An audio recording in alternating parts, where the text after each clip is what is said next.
Hello everyone, welcome to the class. In this class, we are going to discuss some writing mistakes, okay, some common errors that English learners make when they write, okay.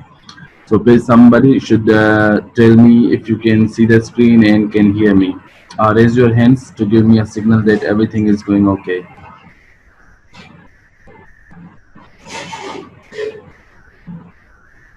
Okay, that's good. I can see your hands. Okay, so let's look at the first mistake. Who would like to read this? Raise your hands. Ali Reza, would you like to read it? Okay, go on, Ali Reza.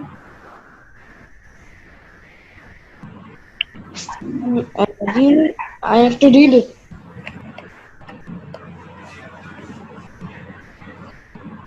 What did you say, Ali Reza? I couldn't hear. Please speak loudly. Okay, Nisa, you please go on. You read the first error. First error. Subject-verb agreement errors. The subject and verb of a sentence must agree with one another in number whether they're singular or plural.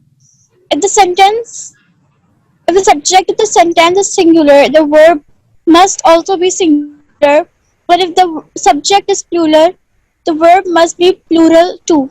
Mistake 1. An important part of my life have been the people who stood by me. The correct one is, an important part of my life has been the people who stood by me. Okay, can you explain this error?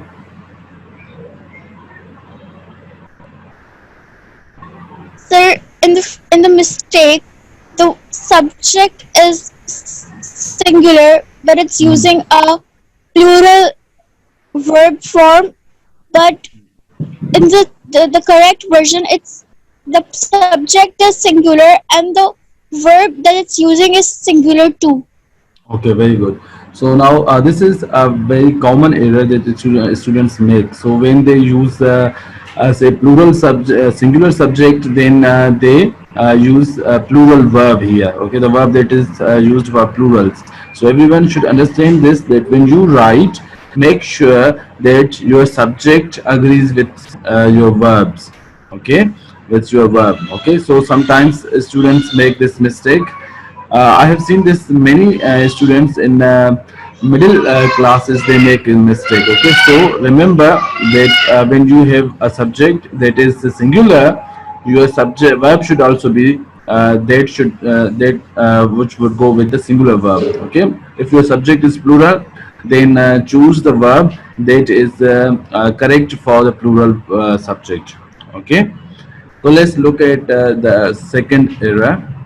Who would like to read this? So I will read. Okay, Lireza, go on. Speak loudly, please. Your voice is too low. Okay, sir. Sentence fragments are incomplete sentences. They don't have one independent clause. A fragment may a fragment may lack a subject, a complete verb, or both. Sometimes fragments depend on the preceding sentence to give its meaning. Mistake. He gave her mother an extravagant gift after the argument in spite of everything. Correct. In spite of everything, he gave his mother an extravagant gift after the argument. Okay. So, Lireza, in this sentence, which one is a fragment?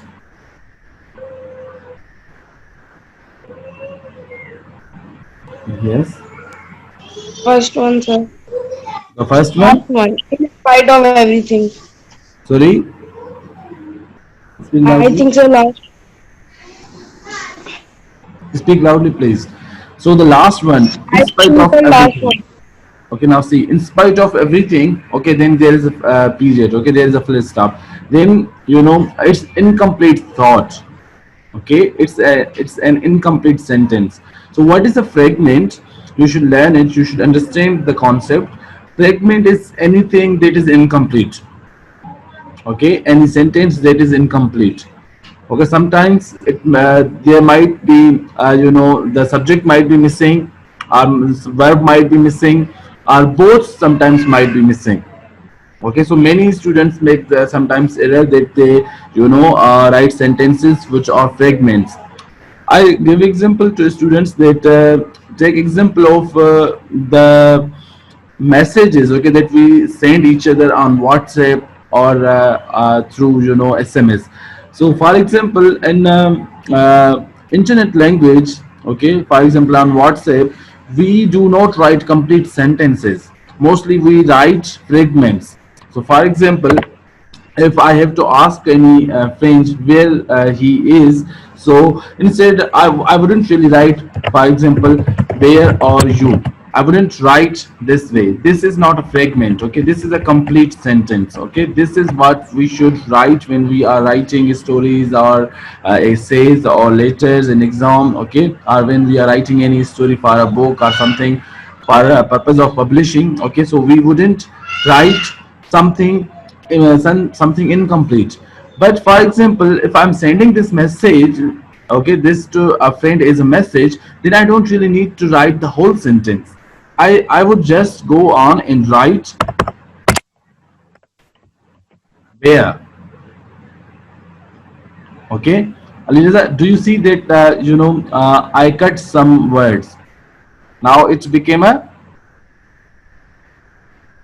what? Fragment. A Fragment. fragment. Okay, now it became a fragment. So in internet language, okay, when you are using a messaging service and you are sending messages to your friends, then you can use fragments, but be careful that you shouldn't use these in essays, letters, or stories that you are writing for exam. Now there is one exception here. Now for example, if you are writing any story, okay, in story also, when you write dialogue, okay, then you can use fragments, but you cannot use fragments in narration part. So for example, you are writing a dialogue, and for example, your character asks something. For example, they say, "Where is my phone?" Okay, or "Where is my watch?" Someone asks. Okay, for example, I'm saying, "Asked Hina." Okay, "Where is my watch?" asked Hina. Now, for example, we can use a fragment here in this dialogue. In dialogues also sometimes we use fragments. So remember that this is exception, that when you are using dialogues in story writing, then you can use fragments. So for example, on the table. Okay, on the table. Who says this? You can also take on the table. For example, who said this? On the table, Ali replied. For example. Okay, so on the table is what? Fragment. The fragment. Okay, it's a fragment. Why it's a fragment? Because it is not complete sentence. It is It's not a complete sentence. Okay, like a clause. so you understand that fragments are incomplete sentences. Okay, so they sometimes lack verb, or they sometimes lack subject, or sometimes both. So for example, on the table you see that there is a no subject, there is no verb. Okay, is that clear?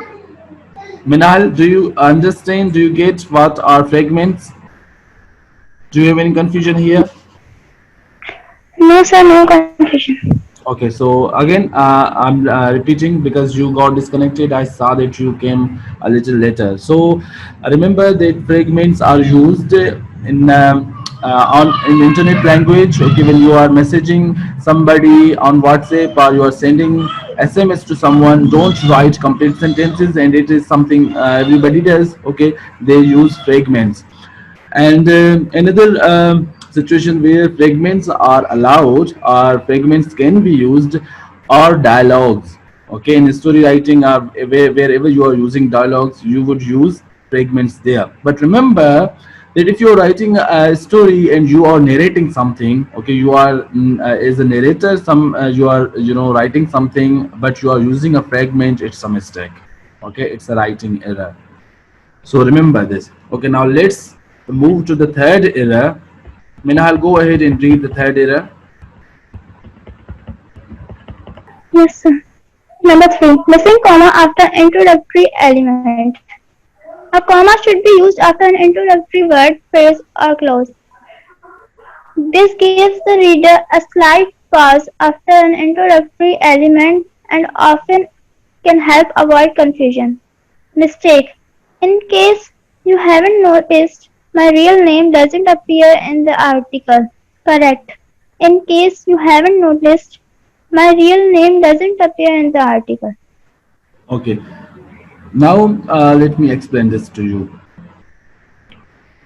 Any introductory phrase, okay, should be separated with a comma. For example, you say, for example, the next day in a story. The next day, she, for example, she went to school again.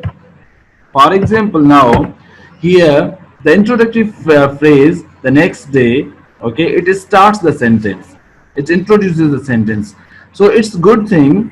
It's a rule that introductory phrases should be separated with the comma. For example, another introductory phrase, in my opinion. For example, in my opinion, it was a good decision to close the schools. Okay. For example, in my opinion, it was a good decision to close the schools. Now here, what is the introductory phrase? Minahal? In my opinion, right? It is In my start. opinion. Yes, it starts the sentence. So here we would separate it with a comma. Okay. In my opinion, it was a good decision to close the schools. Nothing is more important than life. For example, so here, if I wrote the whole complete sentence, my sentence starts with introductory phrase. Okay, so that introductory phrase has to be separated with a comma. Okay, now here, that introductory phrase sometimes can be a word, okay, it can be a phrase, or it can be a clause. In this sentence, it's a clause, okay, here. In case you haven't noticed, okay, it's a clause. Okay, it's a clause, it's a dependent clause, it depends on the other clause, okay, main clause. So in case you haven't noticed, my real name doesn't appear on the article. Okay, so this is the introductory phrase, introductory clause. It introduces the sentence. Okay, for example, this sentence, my real name doesn't appear in the article, is a sentence. Okay, but which phrase, which clause it starts it, this it starts it. Okay, so this has to be separated with the comma. So many times I see students, when they write essays, when they write stories or letters, they introduce the sentences, okay, with a phrase or a word, okay, which becomes the introductory phrase, word, okay, or a clause, but they forget to give a comma. Okay, they forget to write, to put a comma. So this becomes a writing error. Why? Because when something is incomplete, something is introductory, it would have a pause. Okay, when we would read that sentence, or anybody would say something in natural speech, they would take a pause. Okay, that slight pause we have to show with the help of a comma in writing. Okay, is that clear? Yes, sir. Okay, now who would like to read the fourth error? Raise your hands. Muzammil Fatma, would you like to read this? The fourth error.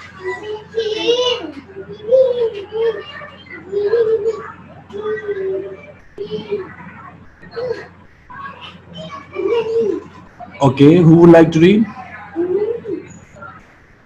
Okay, Mina, I'll go on.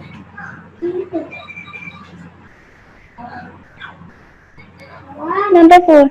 Misusing the apostrophe with its. You can use an apostrophe with its only when the word means it is or it has. Without the apostrophe, it means belonging to it. Mistake. I don't believe it's finally Friday. Correct. I don't believe it is finally Friday. Okay, so good. Now let's first see that we know that contraction. Okay, contraction of it is, okay, or it is what it's, okay, with apostrophe. Remember this thing, okay. So here it's meaning it is or it has. But if you write it this way, okay, if you write it this way, many students write it this way, they say just it's, okay, without apostrophe, it's. Now it is another thing, okay, it shows possession, okay, it shows that something means belonging to it, okay. So see the difference. Now this is a common writing error that I mostly see students they make. Okay, many students make mistakes with apostrophe. Okay, so this thing, this punctuation mark that you see here is known as apostrophe. Okay, so here we should understand what's a sentence. Are we showing possession in that sentence? It is a constructed form of it has or it is. If it is a constructed form of it is or it has, then we should use apostrophe, it is. But if we are showing possession, okay, then we shouldn't use the apostrophe here. Is that clear? Yes, sir. Yes. Yes, Now, sir. for example, I don't believe it's Friday. It's finally Friday. Now, it's finally Friday. Here, we mean it is. It is finally Friday. I don't believe it is finally Friday. In contracted form, we would say it's. So here, we should use apostrophe. It's incorrect here. Okay. Now, another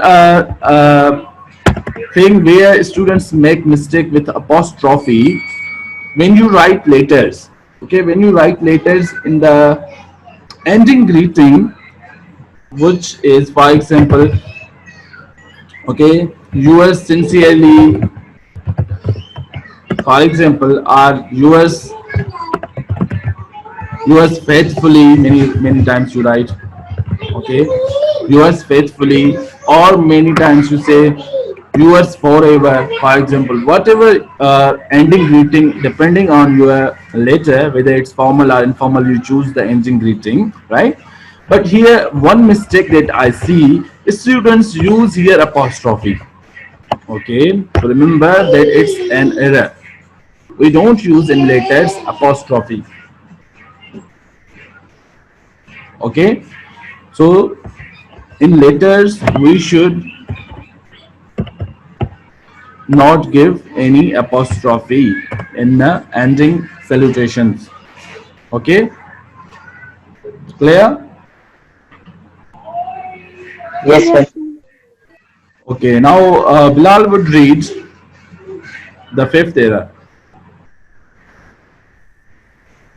Yes, sir. No loudly. comma in a compound sentence. A comma separates two or more independent clauses in a compound sentence separated by a conjunction. The comma goes after the first clause and before the coordinating conjunction that separates the clause. Mistake. The man jumped into a black sedan and he drove away before being noticed. Correct sentence. Uh, The man jumped into a black sedan, comma, and he drove away before being noticed. Okay, So this is also very important that sometimes when you are using a conjunction, okay, when you are using a compound sentence, okay, you join two sentences with the help of a conjunction. Now many times students forget to put a comma there, okay. So see, sometimes you forget to put a comma there. It's very important, okay. So here you have to give. If you wouldn't give, then it would be an error. Now sometimes uh, when you have compound sentences, sometimes you might not give a comma, okay. So in that case, why many writers in books you would find that many writers don't give sometimes comma, because they when their sentences might be too short, okay, their sentences might be too short. So without a comma it would read, it would flow better, okay. So that is the exception they would give. But here we are talking about compound sentences, okay. Remember this thing that when you have long sentences which have subject in them, okay, so then here you have to give, a comma. Sometimes when there is no subject, okay, then you should not give a comma. So for example, if there was something, the man jumped into a black sedan, okay. Now here there is subject, okay, but if there was no subject, then we wouldn't we can skip the comma. So let's make any other sentence, okay. Let's try. So I told him I told him not to go. Okay, okay. For example, I told him not to go and not to not to turn off the light. For example, now here and not to turn off the light. This sentence is doesn't have subject, okay, meaning I'm skipping a part of sentence. I told him not to go, and if it was written something like this, I told him not to go, and I told him not to turn off the light. Meaning, if it was a complete sentence with subject, then it was necessary to give a comma here. So sometimes when your next part is too short, okay, sometimes it wouldn't even have a subject, or sometimes if it has a subject but your sentence is too short, so depending on your length of the sentence, there shouldn't be a comma, because comma brings a pause. Okay, if your sentence is already too short, that can be read easily with a breath, within a breath, then you shouldn't give a comma. Okay, so these things you will understand when you read more and write more. You have to pay attention to the structure, the style of different authors. Okay, when and where they skip this rule, and when and where they use commas. Okay, so Okay, sir. let's move to the sixth era. Who would like to read the sixth era? Well, Okay, go on. way pronouns differ. A pronoun can place a noun and its antes, antes, antecedent should be the person, place, or thing to which the pronoun refers. A weight pronoun refers, including words such as it, that, this, and which, can leave the reader confused about what or to whom they are speaking. Second sentence, when when Jonathan finally found his dog, comma, he was happy. The dog or Jonathan. Correct sentence. Jonathan was so happy when he finally found his dog. Okay. Now, this is very important. Okay, so we should understand what's a pronoun and what is an antecedent. Okay, an antecedent is a pronoun that refers to the noun. Okay, So see, sometimes students they make a structure of sentences in a way that includes two or three subjects, and then they use a pronoun. Then the reader is confused to what thing or to what person that pronoun refers. Okay, so for example, when Jonathan finally found his dog, he was so happy. Now, who was happy? This refers to dog or Jonathan. It's confusing, isn't it? Okay, so it confuses the reader. This structure of writing confuses the reader. Who was happy? Whether it was Jonathan or the dog. So when you write, you should pay attention to such sentences. Okay, whether you have two subjects, two nouns, and then you use an antecedent, pronoun antecedent, and you should make sure whether it confuses the reader or its meaning is clear. Okay, so this structure, this style of the sentence clears the confusion. Jonathan was so happy when he finally found his dog. Okay, so see, do you understand? Okay, it's very important. Okay, then I'll now read the seventh error if we have time.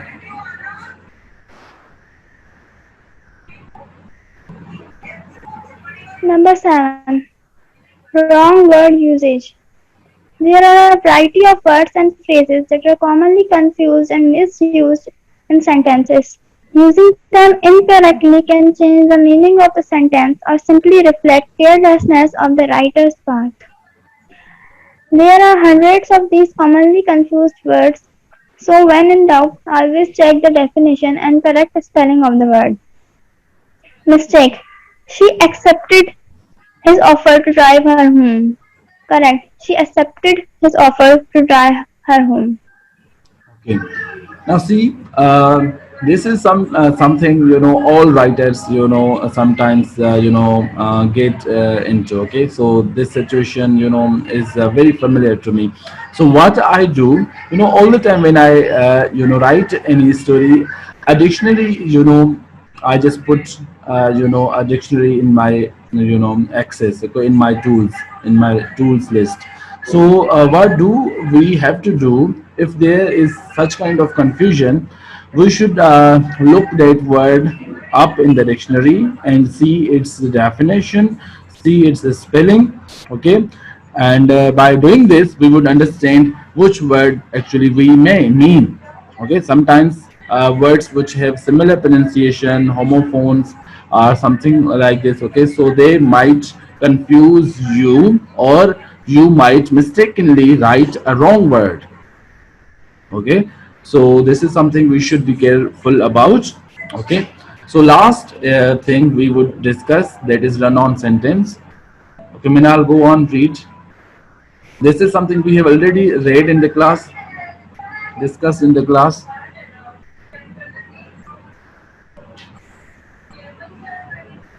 Yes, Minal, go on, read. Number 8. Run-on sentence. A run-on sentence occurs when you connect two main clauses with no punctuation. Mistake. She tried to sneak out of the house. Her mother saw her leaving. Correct. She tried to sneak out of the house, comma, but her mother saw her leaving.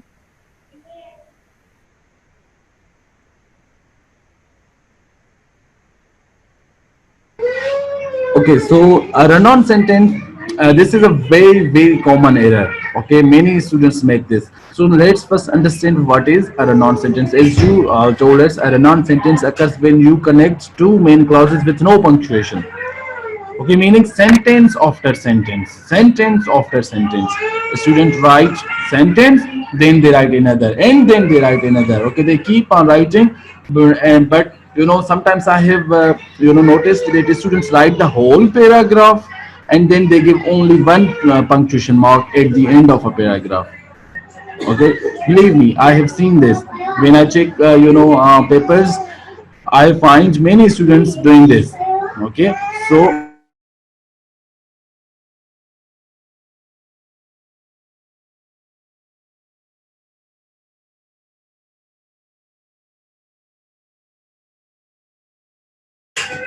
okay, so students make this mistake.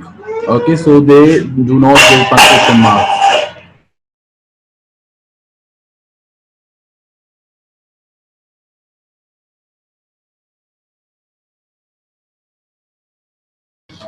Okay, so you have to be careful about this thing that when you have two sentences, okay, you should see the relationship between the sentences.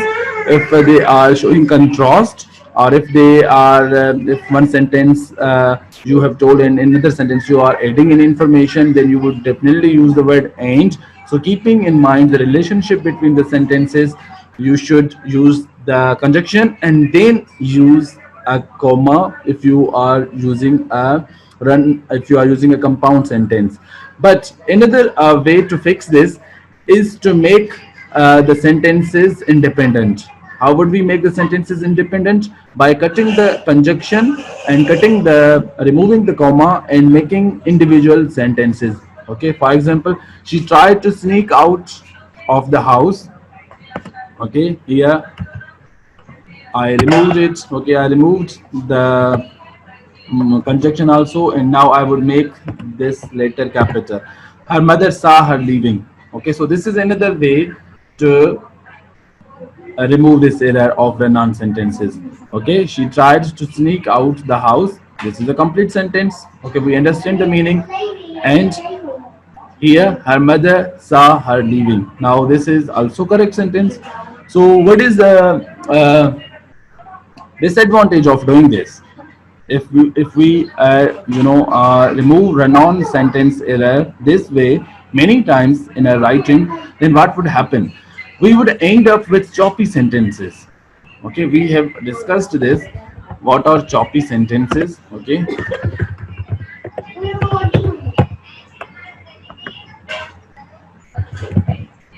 okay, a choppy sentence is a short sentence. A short sentence is not a bad thing, but many of them in writing makes it boring, makes your draft boring. So, what you can do, you can sometimes use compound sentences. You can sometimes use standalone choppy sentences. Okay, subject verb form sentences. Okay, so this is what you can do. Okay, so let's go on and read the other one. Let's finish these 10 mistakes in this class. We have still 4 minutes here on my Zoom, and after 4 minutes this would automatically end the class. Okay, who would read? Alireza, you read this ninth one very quickly. Let me put it Right. on the new page here. Okay, now read. Okay. It's common writing. So can you wait a minute? It's common writing mistake. Throw commas around liberally when they are necessary. There are dozens of examples of this error, but here are a few common mistakes. The woman never went into the city because she didn't feel comfortable driving in traffic. Correct. The woman never went into the city because she didn't feel comfortable driving in traffic. Okay. Now, superfluous commas. Now, what are superfluous commas? Superfluous commas are unnecessary commas. This is also a very common writing error. Many writers, especially the young writers, especially young students who are not that careful about their writing. What they do, they keep on writing even paragraphs, not just sentences. They keep on writing paragraph. Okay, they construct a paragraph and they just keep on separating sentences with a comma. Here, there, everywhere they just put commas. Okay, whenever they end any sentence or any phrase, they, I don't know why they just put a superfluous comma, a comma that is not really necessary. Okay, so we should understand that what are some situations where commas are necessary. Okay, is it an introductory phrase? Is it a compound sentence? what these are. There are a number of things that we have to keep in mind where commas are necessary. So there we should use, but we shouldn't, very freely keep on putting commas wherever we want. Okay. So in this sentence, for example, uh, before the word because, it's not necessary to give a comma. So just here get idea, and be careful about it, that you can't throw comma in your writing everywhere or whenever you want. Okay, comma is a very dynamic punctuation mark, so it has many functions. So sometimes the students get confused with it, and then they keep on just putting it just because they know that it brings a pause. So whenever they feel that in their writing, in their paragraph, they need a pause, then they throw a comma. But giving pauses, we should follow some rules. We should see if there is a slight pause or a complete full pause. Okay, so we keeping all these things in mind would help us. Okay, now the last thing, lack of parallel structure. This is very important. Okay, this is very very important, and it is it comes in many different ways. Okay, so I would teach you more about parallelism in detail someday, any other day. But today, let's discuss what is parallelism, okay, or what is a parallel structure. So, lack of parallel structure, meaning there isn't proper parallel structure, equal structure. So, faulty parallelism occurs when two or more parts of a sentence are similar in meaning but not parallel, or grammatically similar in form. Okay, it often occurs with paired constructions and items in a series. So one sentence is there. I'm reading it myself very quickly because only half of a minute is remaining. Okay, so mistake. He wanted to learn more about careers in programming, engineering, biochemist, and research. Now here, do you see programming, engineering, and then all of a sudden biochemist. Programming noun, engineering noun, biochemist. Maybe here adjective and and research scientist. Okay, and then again a kind of noun. So see, these are not parallel. These are not equal. These are not grammatically equal. If we are using nouns, then we should use nouns. If we are using adjectives, we should use adjectives. So